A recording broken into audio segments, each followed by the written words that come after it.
മനസ്സിനെ ഞെക്കുന്ന ഒരു കാര്യം അവതരിപ്പിക്കാനാണ് ഞാൻ ഇവിടെ വന്നത്. ഞെട്ടരുത്. അപ്പൊ തുടങ്ങാം. തുടങ്ങിക്കോ.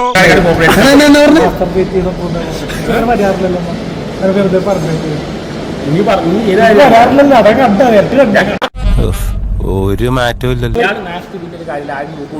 എന്താ പറയുക, തെളിവ് കാണോ? ഇയാൾ ക്യാമറ നോക്കിക്കൊണ്ടിരിക്കാം. മൂന്നാലാണ് ചെയ്യുന്നതാണ് എന്നോട് റൈറ്റ് പറഞ്ഞത്.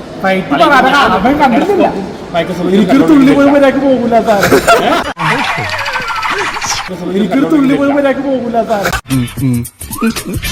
എപ്പോഴും പോകില്ല. എനിക്ക് എല്ലായിടത്തും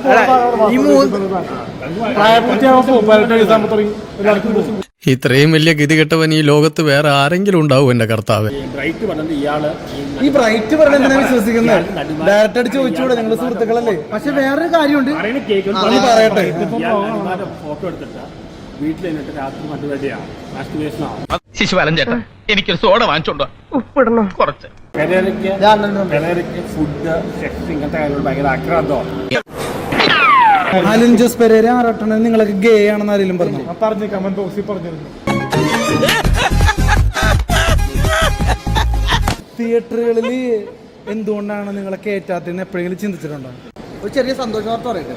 വേറെ ഒന്നുമല്ല, ഞായറാഴ്ച പെരേരയുടെ പെണ്ണ് കാണാൻ, അതായത് കല്യാണം താല്പര്യം ഉണ്ടെന്നും പറഞ്ഞ് ഞങ്ങൾക്ക് മലയാള മനോരമയിൽ പേപ്പറിൽ പരസ്യം കൊടുത്തിട്ടുണ്ട്.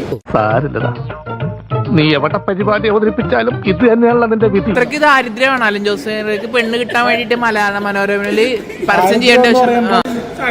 പഠിപ്പുണ്ടല്ലോ. എത്ര പഠിപ്പ്? ഇംഗ്ലീഷ് ലിറ്ററേച്ചറാണ്.